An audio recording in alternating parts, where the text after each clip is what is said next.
The decision of the International Civil Aviation Organization not to delist Nepal's aviation sector from its blacklist comes as a blow ahead of the Visit Nepal 2020. Nepal gets its fair share of tourists from European nations, and to make the tourism year a success, it is crucial for the government to take all necessary measures to make Nepal's airspace safer before the Visit Nepal 2020 campaign starts.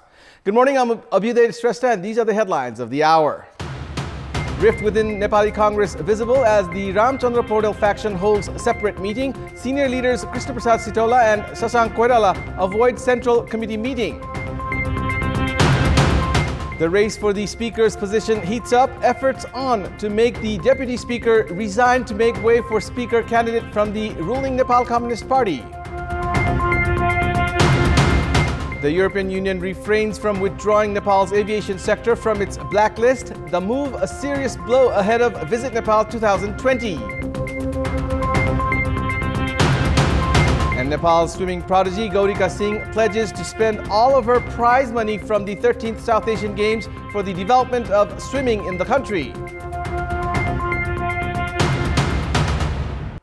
The rift within the main opposition, Nepali Congress, has been visible yet again as the dispute led to a considerable delay in the scheduled Central Committee meeting yesterday, while several top brass Nepali Congress leaders also avoided the meeting. Party President Sher Bahadur Deuba started the Central Committee meeting on the basis of a majority some 3 hours after the scheduled start of 1 p.m. Meanwhile, the faction of senior leader Ramchandra Paudel boycotted the Central Committee meeting and held its own meeting. The Paudel faction has said that the General Convention is more important and of immediate need than the formation of a party department. Deuba is preparing to form all the 28 departments of the party. While the party's statute says that the departments must be formed within 6 months of the General Convention, division inside the party has led to a stalemate for almost 4 years. Meanwhile, saying that the party would try to reschedule the meeting again, Nepali Congress spokesman Vishwa Prakash Sharma said that if it all didn't go well, they would adhere to democratic practice and move accordingly.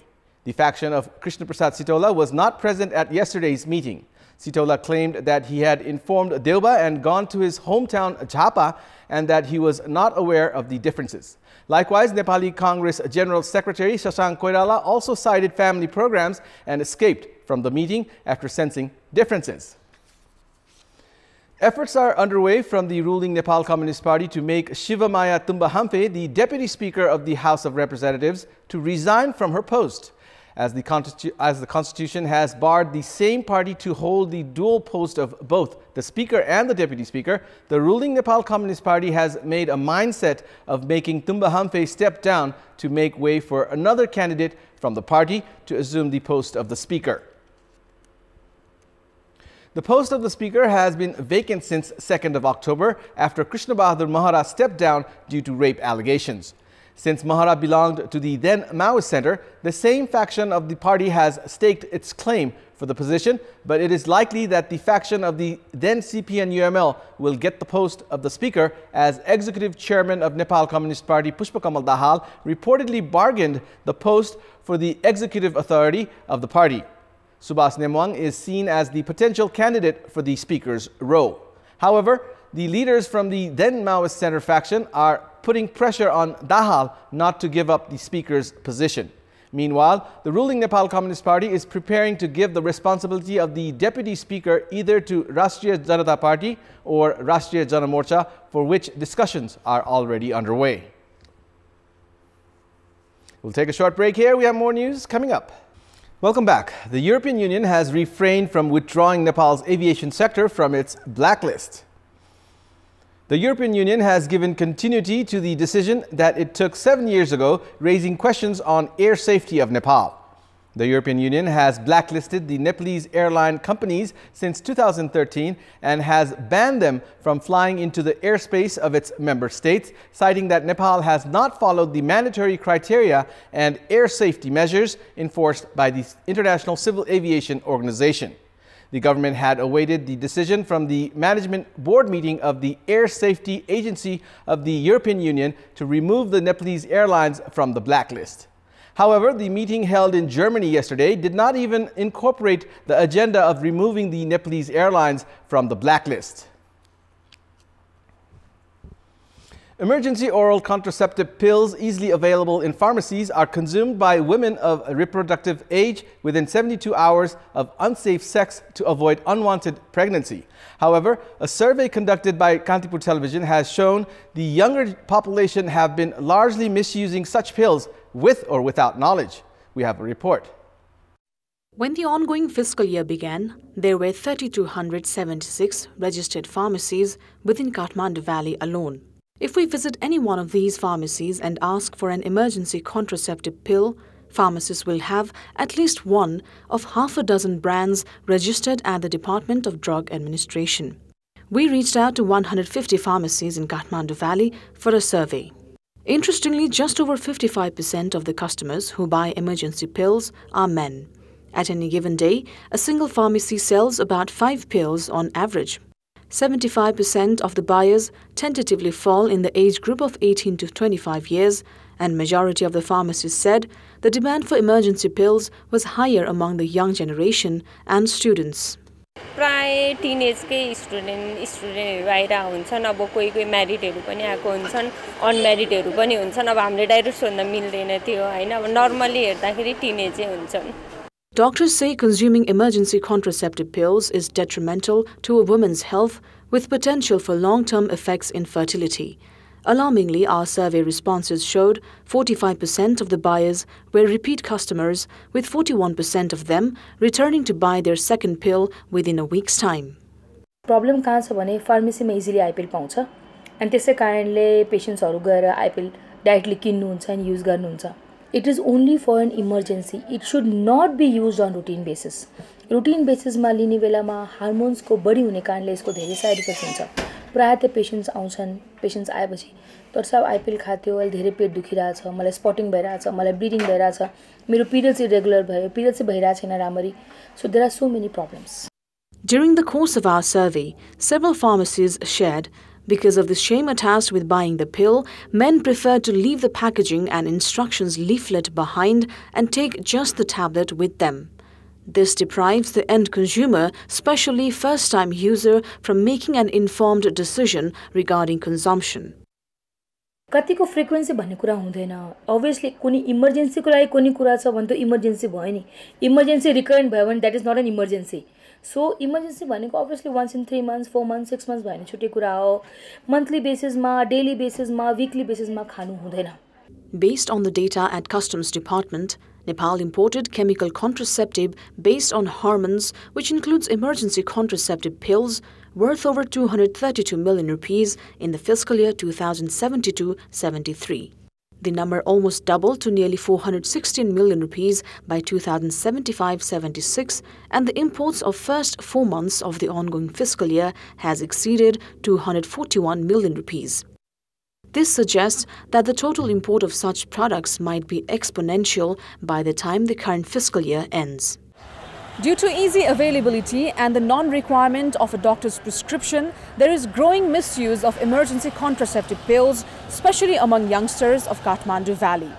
This calls for a stricter government regulation and also the need to make a doctor's prescription mandatory while buying the pills. With Sanjay Luitel and Binod Koju in camera, this is Sarah Sapsanama for Kantipur Television, Kathmandu. And it's time now for the international update.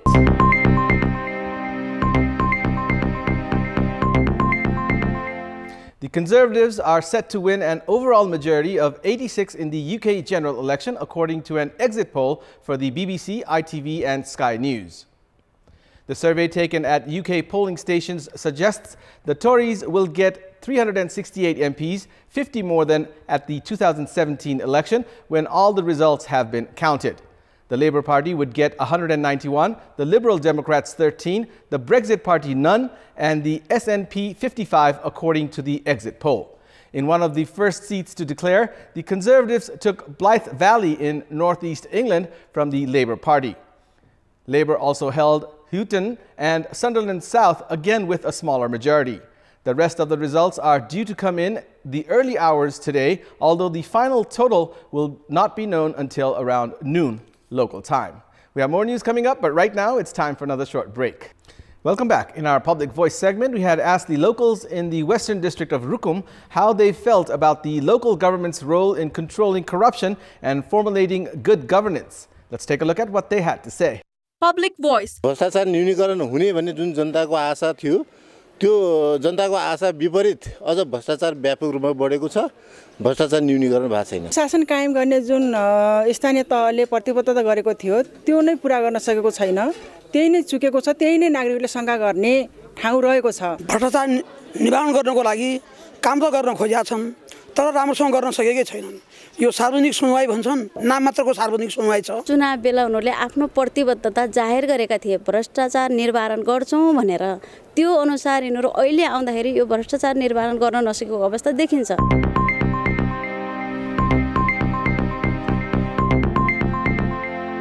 And it's time now for our segment Public Pulse, where you text us with your opinion.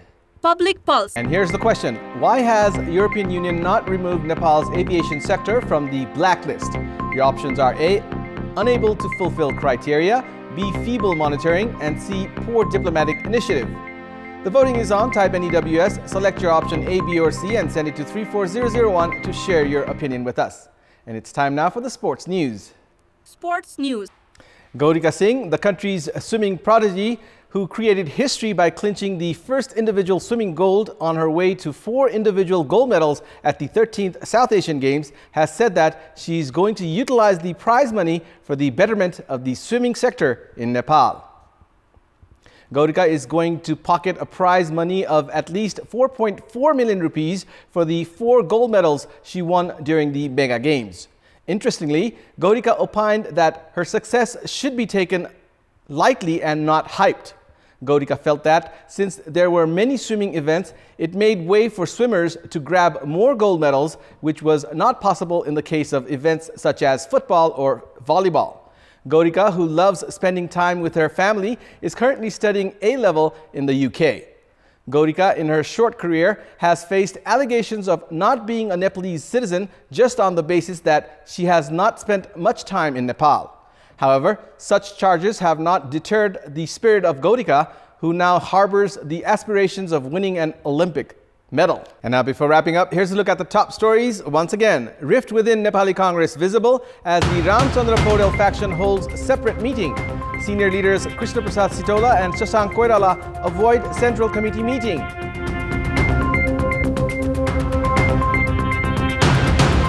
The race for the Speaker's position heats up. Efforts on to make the Deputy Speaker resign to make way for Speaker candidate from the ruling Nepal Communist Party.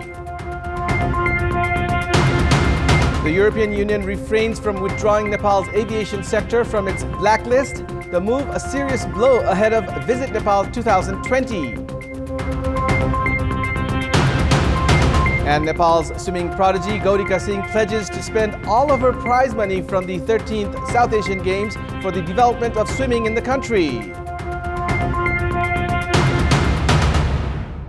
And that's all for the moment. Keep watching Kantipur Television HD for more news and entertainment. Thank you for watching. Have a good day.